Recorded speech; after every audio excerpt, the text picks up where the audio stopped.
कोई मालूम नहीं कब किसका टाइम कब लिखा होता है, लेकिन जैसी मालिक से प्रीत लगाए आखिर तक वैसी ओढ़ निभा जाए तो वो अकेला नहीं, आने वाली और गुजरी हुई सैकड़े पीढ़ियों का उद्धार करके इस संसार से जाता है। और यही नहीं, देवी देवता रूहानी मंडलों पे जो भी रूहें अटकी हुई हैं वो कुरलाती हैं, देवी देवता जय जयकार करते हैं, पुष्प वर्षा वाकई होती है। ये 100% सच है।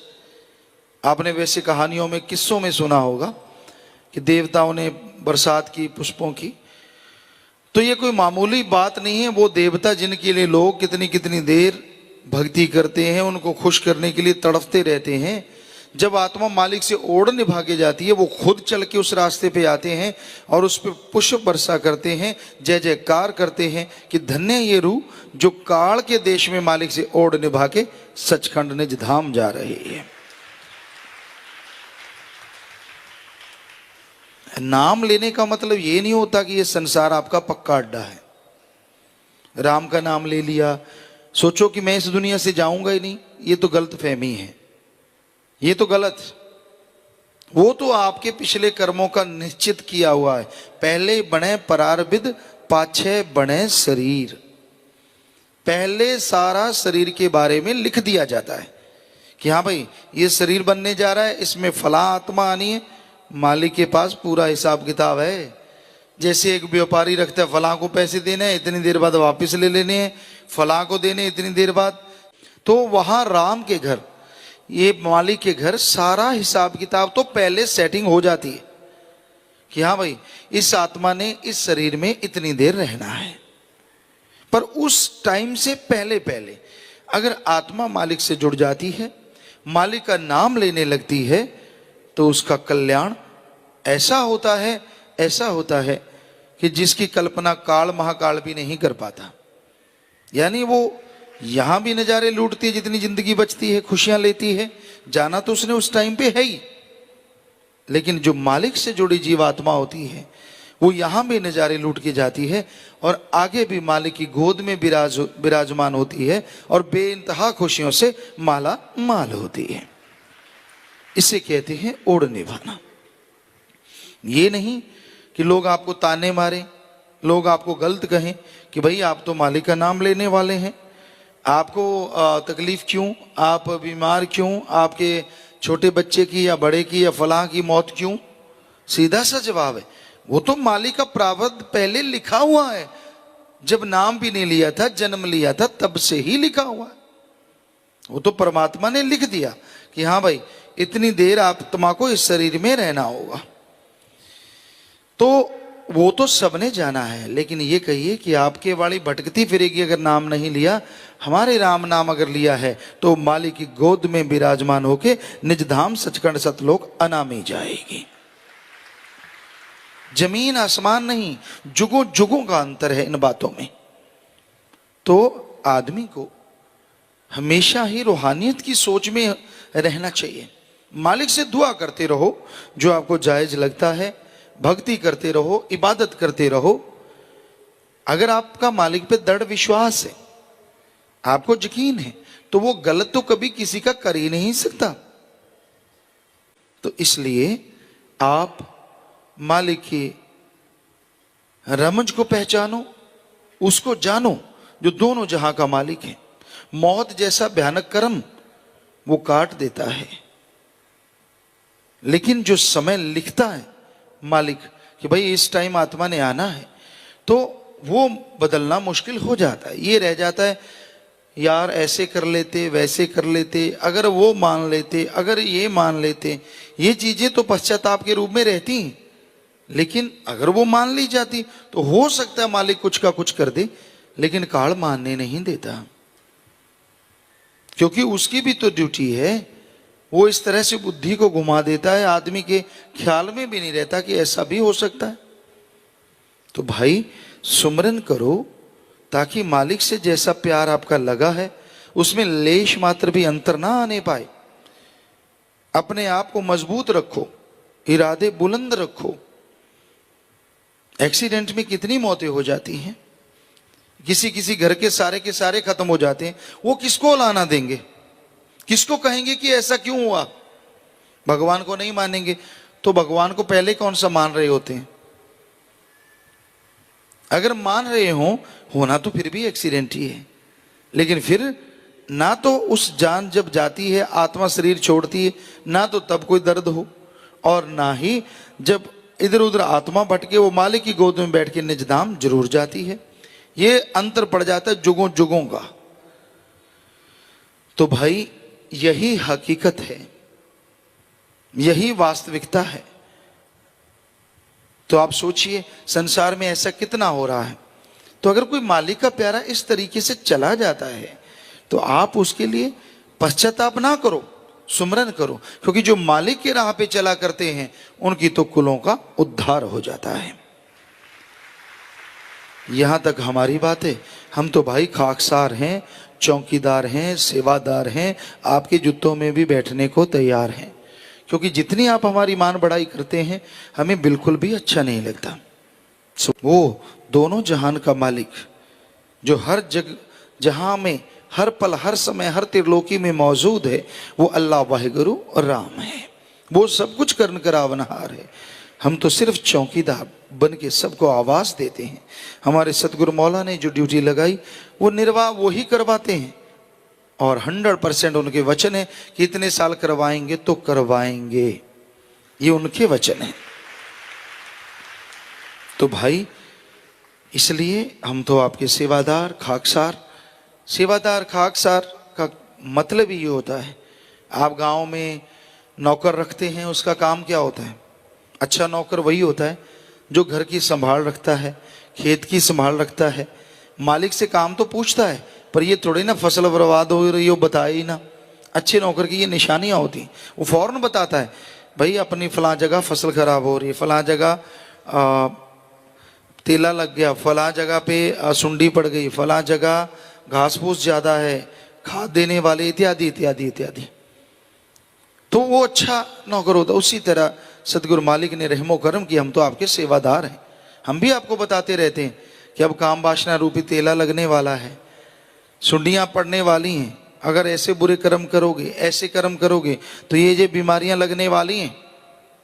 अब हम तो अपना जो सेवादार का फर्ज है, नौकर का फर्ज है, वो निर्वाह करते रहते हैं। आगे आप सुनते हैं नहीं सुनते, वो आप मर्जी के मालिक हैं। तो भाई हमें कोई मान बढ़ाई की इच्छा नहीं, ना हमें भाती है, ना हम इससे खुश होते हैं। कहीं आपको भ्रम हो कि हमें हमारी मान बढ़ाई करोगे तो हम बड़े खुश हो जाएंगे, सवाल ही पैदा नहीं होता। हम तो नौकर खाकसार चौकीदार कितने बार कहें उतनी बार कहते रहेंगे, क्योंकि ये हमें आदत नहीं है। हमारी उपमा करनी है सतगुरु मौला अल्लाह वाहिगुरु राम की करो। हर पवित्र ग्रंथ में उसी की उपमा है, उसी मालिक की चर्चा है। हाँ, महापुरुषों के, गुरुओं के, संतों के वचन है, जितने सुनाओ जितने पढ़ो उतनी ही ज्यादा खुशियां ही खुशियां हैं, और इंसान को अंदर बाहर से मालिक लबरेज कर देते हैं। ओम हरि अल्लाह गॉड खुदा रब वाहिगुरु ईश्वर का वो नाम मिलता है जिसका जाप करने से जन्मों जन्मों के पाप कर्म कट जाया करते हैं।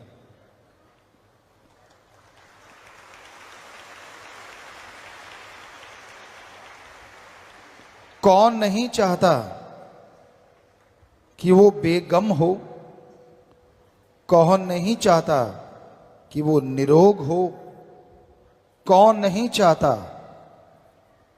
कि उसका घर परिवार सुख शांति से परमानंद से जीवन जिए। हर कोई चाहता है कि ऐसा हो। मालिक का नाम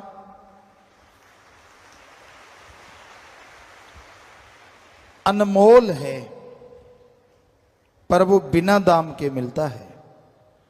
तुलसी जी कहते, ईश्वर नाम अमोल है बिन दाम बिकाए। ईश्वर नाम अमोल है बिन दाम बिकाए। तुलसी ये आचर्ज है ग्राहक कम ही आए।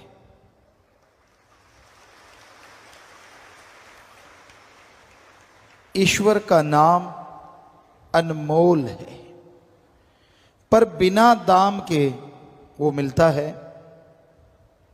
तुलसी जी कहते आश्चर्यजनक बात ये होगी कलयुग में कि भगवान का नाम अनमोल होते भी फकीर बिना दाम के देंगे, लेकिन लेने वाले ग्राहक कम नजर आएंगे। वैसे देखा जाए तो आज राम नाम के ग्राहक बहुत बढ़ रहे हैं, लेकिन सारी जनसंख्या का देखा जाए तो तुलसी जी वाली बात बिल्कुल सच नजर आती है।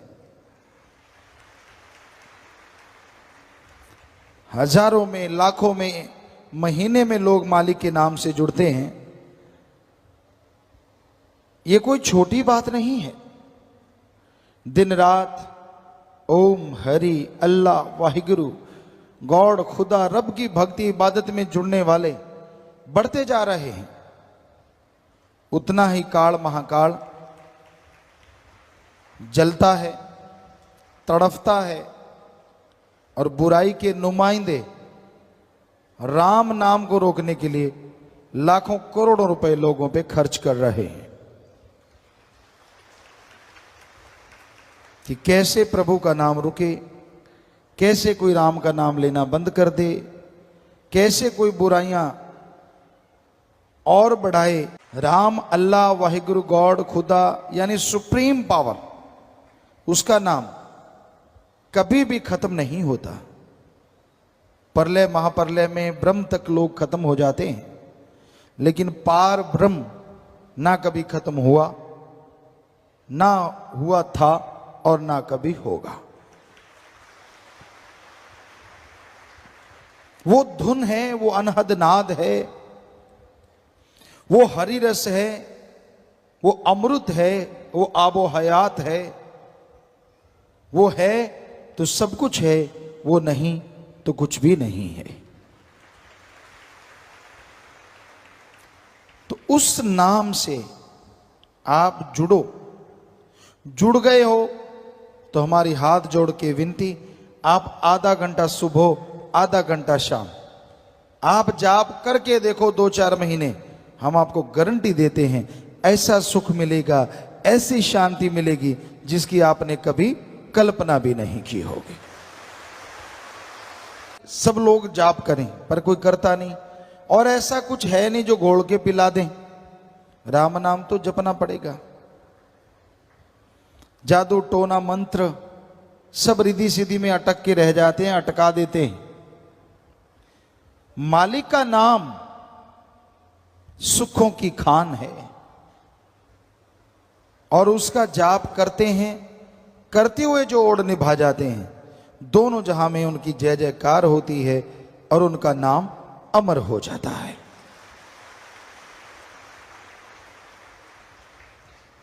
सच्चे दाता रहबर बेपरवाह जी ने फरमाया, बचनों पे अमल करना सीखो। राम नाम का जाप करो, मालिक के नाम की चर्चा करो, और मालिक का नाम वो परमानंद देगा, वो खुशियां देगा जो अनमोल हैं, किसी भी मोल कहीं से भी खरीदी नहीं जा सकती।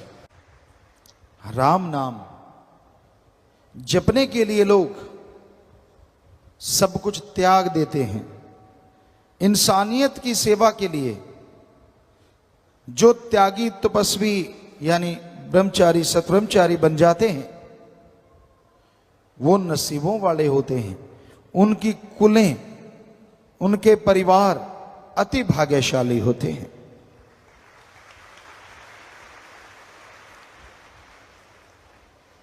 भीष्म पितामह हिस्ट्री में, इतिहास में बड़े योद्धा, शूरवीर, बहादुर हुए, और उनका नाम भीष्म